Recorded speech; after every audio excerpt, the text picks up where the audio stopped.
लीची की धरती मुजफ्फरपुर में आप सभी दर्शकों का बहुत बहुत स्वागत। नमस्कार दर्शकों, मैं हूँ प्रिया और बहुत बहुत स्वागत आप सभी दर्शकों का इस बहुत ही खास कार्यक्रम में। जी हाँ, हम आते हैं हर एपिसोड में एक नई कहानियों को लेकर, जो होती है हमारे समाज से जुड़ी हुई सफलता की कहानी, और उन कहानियों को हम उस ग्राउंड से उठा करके आप तक लेकर आते हैं। तो आज हम आए हैं मुजफ्फरपुर में और यहाँ पर हम देखेंगे कि कैसे बिहार, जो कि खेती किसानी के लिए जानी जाती है, उस खेती किसानी को बढ़ावा देने के लिए कैसे समर्पण जीविका महिला प्रोड्यूसर कंपनी ने महिलाओं को संगठित करके एक नया इतिहास बनाया है, एक नई मिसाल कायम की है।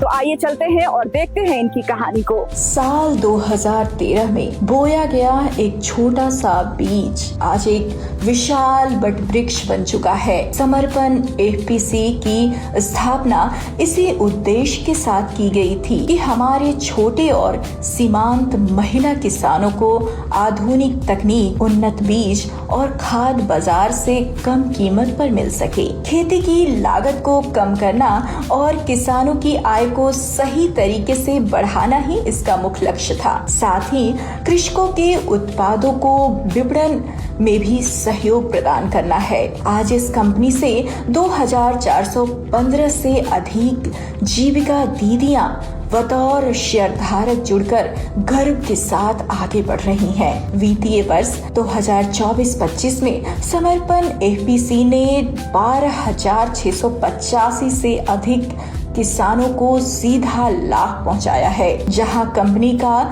सकल लाभ 32.91 लाख रुपए रहा। वहीं इसका कुल टर्नओवर 443.40 लाख रुपए को पार कर गया है। हमारे साथ है समर्पण एफपीसी की अध्यक्ष चंदा कुमारी जी।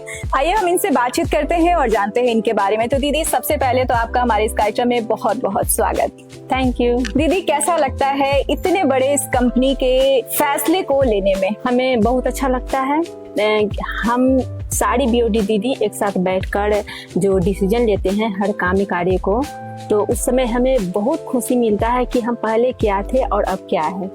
बहुत खुशी हमको मिलती है। पहले कहाँ थी कंपनी, उसकी शुरुआत कैसे हुई और आगे की प्लानिंग क्या है? पहले बहुत छोटे से रूम में कंपनी को काम कार्य जो भी होता था, बहुत छोटे से रूम में इसका डिसीजन होता था और काम कार्य शुरू हुआ था। लेकिन अब धीरे धीरे जिस समय कंपनी शुरू हुआ था, उस समय बस मक्का खरीदारी से शुरू हुआ था कि हम क्या करें जो हमारे कंपनी डेवलप हो।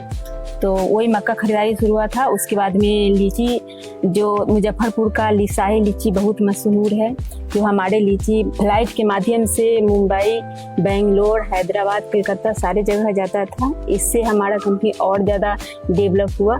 उसके बाद गेहूं खरीदारी शुरू हुआ और जो भी शेयर धारक दीदी हैं उनको रोजगार मिलने लगा। बिल्कुल। और ज़्यादा दीदी लोग खुश हुआ। जो हम लोग शुरू में 200 रुपया शेयर राशि लेकर दीदी के इसमें शेयर धारक बनाए थे। दीदी लोग को सवाल था कि हम लोगों को उस समय बताया गया था कि कोई रोजगार मिलेगा, तो उनको जब रोजगार मिला तो बहुत ज्यादा खुशी हुई। किसानों को समय से खाद बीज मिला और ज्यादा खुश हुआ। मैंने जो भी कृषि संबंधित जो सामान होता है, खाद बीज मशीन, सारा कुछ यहाँ उपलब्ध है और किसानों को समय से सारा कुछ। दीदी, आप एक छोटे से गांव कस्बे से आती हैं और इतने बड़े कंपनी की अध्यक्ष है। अभी आप अपनी जीवनी के बारे में कुछ बताइए। हमको जीविका में आने के बाद में पता चला कि एक महिला हर वो काम कर सकती है जो उसको लायक है। ये सब बात सोचकर हमें बहुत खुशी मिला। जीविका में आने के बाद में सारी महिला अपने आप आत्मशक्ति बने। बिल्कुल। दीदी, दीदियों के लिए क्या संदेश देना चाहती हैं? हम दीदियों के लिए ये संदेश देना चाहते हैं कि दीदी जीविका में जुड़ने के बाद में वो बहुत अपने आप पर आत्मनिर्भर हो गए और उनके आत्मशक्ति बढ़े, कि वो बाहर जाकर कोई भी काम कर सकती है। जैसे हम शुरू में 1.5 महीना के लिए राजस्थान गए थे जीविका सीआरपी के रूप के माध्यम से जीविका में। तो ये नहीं सोचे थे कि हम बाहर कमाने जाएंगे।